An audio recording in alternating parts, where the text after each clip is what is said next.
ನನ್ನ ಮಗನೇ ಲೇ, ನಿಂಬೆಹಣ್ಣು ಅಪ್ಪಿ ತಪ್ಪಿ ಅಲ್ಲಿ ಮೊಟ್ಟೆ ಇಡೋ ಜಾಗದಲ್ಲಿ ಇಟ್ಬಿಡಿಯ ನನ್ನ ಮಗನೇ. ಒಣಗೋಗಿರೋ ನಿಂಬೆಹಣ್ಣುಗಳನ್ನ ತಗೊಂಬಂದು ಇಲ್ಲಿ ಇಟ್ಬಿಡೋದು ನನ್ನ ಮಗನೇ. ನಾವಿಲ್ಲಿ ಒಳಗಡೆ ಸಾಯ್ಬೇಕಿಲ್ಲಿ. ಏನ ಅನ್ಕೊಂಡಿದ್ಯಾ ಇದನ್ನ? ಫ್ರಿಡ್ಜ್ ಅನ್ಕೊಂಡಿದ್ಯಾ ಇಲ್ಲ ಇದನ್ನೇನು ಭೂತ್ ಬಂಗ್ಲಾ ಅನ್ಕೊಂಡಿದ್ಯಾ? ಇನ್ನೊಂದ್ಸಲ ನಿಂಬೆಹಣ್ಣು ಇಡ್ಬೇಕಾಗಿಲ್ಲ ಇಲ್ಲಿ ನನ್ನ ಮಗನೇ. ಇಲ್ಲಿ ಇರೋ ಬರೋ ಬೇರೆ ವಸ್ತುಗಳಿಗೆಲ್ಲ ನಿಂಬೆಹಣ್ಣು ವಾಸನೆ ಬರಂಗ್ ಮಾಡ್ಬಿಡ್ತೀನಿ. ಸಾರಿ ಚಿನ್ನಿ. ಅಲ್ಲಿ ಮೊಟ್ಟೆಗೆ ಅಂತ ಇಟ್ಟಿರೋ ಜಾಗ, ಅದನ್ನ ಮೊಟ್ಟೆ ಬಿಟ್ಟು ಬೇರೆ ಎಲ್ಲ ಇಟ್ಟಿದ್ಯಾ? ಅಲ್ಲಿ ನಿಂಬೆಹಣ್ಣು ಇಟ್ಟಿದ್ಯಾ? ನನ್ನ ಮಗನೇ ಶೋಕಿಗೆ ಪಿಜ್ಜಾ ತಿಂದ್ಬಿಟ್ಟು ಅಲ್ಲಿ ಕೊಟ್ಟಿರೋ ಆರೆಗೋನ ಚಿಲ್ಲಿ ಫ್ಲೇಕ್ಸ್ ಅದನ್ನು ತಗೊಂಬಂದು ಅಲ್ಲೇ ಇಡ್ತೀಯಾ? ಕೋಸಿನ ಮಾತ್ರ ತಗೊಂಬಂದು ಅಲ್ಲೇ ಇಡ್ತೀಯ ನಾನು ಅಲ್ಲೇ.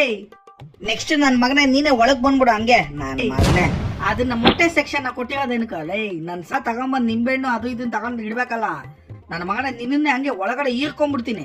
ಅಯ್ಯೋ, ಇನ್ಮೇಲೆ ನಿನ್ ತಂಟೆಗೆ ಬರಲ್ಲ ಚಿನ್ನಿ. ನನ್ನ ಮಕ್ಕಳ ನಿಮಗೆ ಫ್ರಿಡ್ಜ್ ಬೇರೆ ಕೇಳು. ನನ್ನ ಮಕ್ಕಳ ಫ್ರಿಡ್ಜ್ ಅಲ್ಲಿ ಇಡಬಾರ್ದೆ ಐಟಮ್ಗಳನ್ನ ಇಟ್ಬಿಟ್ಟು ಇಲ್ಲಿ ಊರ್ ಬಾಗ್ಲು ಮಾಡಿಕ್ಕಿದೆ ಫ್ರಿಡ್ಜ್ ನ. ನಿಮಗೆ ಮಡಿಕೆನೆ ಸರಿ ನನ್ನ ಮಗನ, ಮಡಿಕೆ ಇಟ್ಕೊಂಬಿಡ. ಇಂಥ ದ್ರಾಬೆ ನನ್ನ ಮಕ್ಕಳಿಗೆಲ್ಲ ಒಂದು ಫ್ರಿಡ್ಜ್ ಬೇರೆ ಗೊತ್ತು. ಇಷ್ಟೊಂದು ಓಪನ್ ಮಾಡಬಾರ್ದು ಫ್ರಿಡ್ಜ್ ಡೋರ್ನ ಅಂತಾನು ಗೊತ್ತಿಲ್ಲ ನನ್ನ ಮಗನೇ. ಒಂದು ಸ್ಟೆಬಿಲೈಸರ್ ತಂದಿದ್ಯೇನೋ, ಡೈರೆಕ್ಟ್ ಪವರ್ ಸಪ್ಲೈ ಕೊಟ್ಟಿದ್ಯಾ. ಎಲ್ಲೆಲ್ಲಿ ಕರೆಂಟ್ ಹೊಡಿಯೋದು ಗೊತ್ತಾ ನಿನಗೆ?